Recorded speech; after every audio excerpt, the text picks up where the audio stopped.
আরে সিধে আঙ্গুলে যখন ঘি উঠবে না তখন দাদুর ছাতার হ্যান্ডেলের মতন আঙুলটাকে একটু টেরা করে দেবেন, দেখবেন ঠিক উঠে যাবে। যেমন ধরুন এই আইটেমটা বাচ্চারা একবার যদি জানতে পেরেছে মনে হবে যেন দাঁড়িয়ে দাঁড়িয়ে সে শেতলা মায়ের ভরে পড়ে গেল। কিন্তু আপনি একবার এইভাবে একটু টেরা করে বানিয়ে দেখুন, একদম চব্বচস্য করে খেয়ে মুখ ধুয়ে দাঁত খোঁচালেও বুঝতে পারবে না যে কি দিয়ে ভাত খেলাম। হ্যাঁ, কাঁচকলা আপনাদের বাড়ির বাচ্চারা খায়? তাহলে তো খুবই ভালো, না হলে একবার এই কায়দাটা মেরে দেবেন। কাঁচকলা আনলে মাথার দিকে একটু কালো স্পট দেখা যায়, ওটাকে একটু ছুলে নিয়ে ভালো করে ধুয়ে একদম ছোকলা শুদ্ধ গ্রেড করতে থাকুন। গ্রেড করতে করতে দেখতে পাবেন ছোকলাগুলো এরকম দড়ির মতন হয়ে যাচ্ছে, যতটা পারবেন ছিঁড়ে ছুঁড়ে দিয়ে দিন। এবার হয়তো ভাবছেন বাইরের গরুগুলোর ভাগ্যে কি যাবে। আরে বাবা, অন্য কোনো দিন খাইয়ে দেবেন, বাড়ির বাছুরগুলো যেগুলো খায় না সেগুলোকে আজকে খাওয়াতে হবে। বাইরের গরুর ভাগ্যে আজকে বোটা, তো সব গ্রেড করা হয়ে গেলে এবার দিন আন্দাজ মতো নুন, হলুদ গুঁড়ো, 1 চামচ আদা কাঁচা লঙ্কার পেস্ট, 1/2 চামচ জিরে গুঁড়ো, 1/2 চামচ গরম মশলা, 1 চামচ মতো চিনি, অল্প করে জোয়ান একটু রগড়ে দিয়ে দিন, 1 চামচ গোলমরিচের গুঁড়ো আর 2-3 চামচ মতো বেসন দিয়ে ভালো করে এটাকে মাখিয়ে দিন। একদম চটকিয়ে বেশ ভালো করে মেখে দিন, যাতে নুন, ঝাল, মিষ্টি, গরম মশলার ফ্লেভার সব কাঁচকলা আর ছোকলার মধ্যে ঢুকে যায়। এবারে চপ হবে, তেলটা গরম করে নিয়ে একটুখানি নিয়ে চ্যাপটা চ্যাপটা করে ছাড়ুন।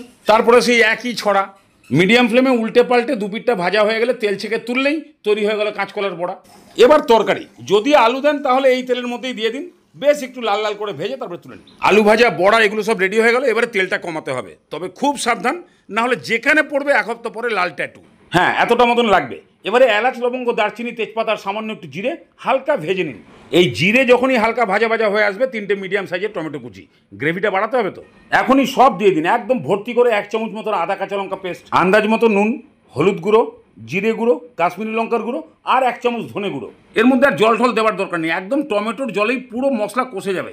টমেটো গলবে আর মশলা থেকে ঠিক যখন এরকমভাবে তেল ছেড়ে দেবে, টক দইকে ভালো করে ফেটিয়ে গ্যাসের ফ্লেমকে লো করে দিয়ে 50 গ্রাম মতন টক দই দিয়ে দিন। এই লো ফ্লেমেই খুব ভালো করে মেশান।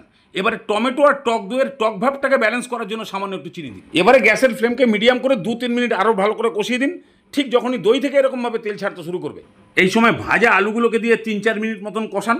আলুর ভেতরে মশলার ফ্লেভার পুরো 80% ঢুকে যাবে, তারপরেই জল, একদম ডবকা করে জল দেবেন। চপ কিন্তু জল খায়।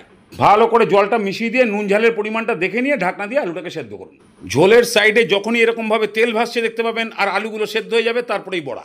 এই সময়তেই 1/2 চামচ গরম মশলা আর 1 চামচ মতো ঘি দিয়ে ভালো করে মিশিয়ে দিয়ে ঢাকনা দিয়ে 2 মিনিট ফুটিয়ে দিন।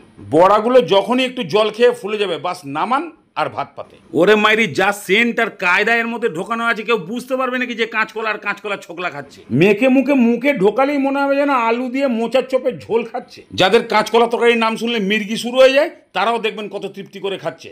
বিশ্বাস না হলে একবার বানিয়ে দেখুন।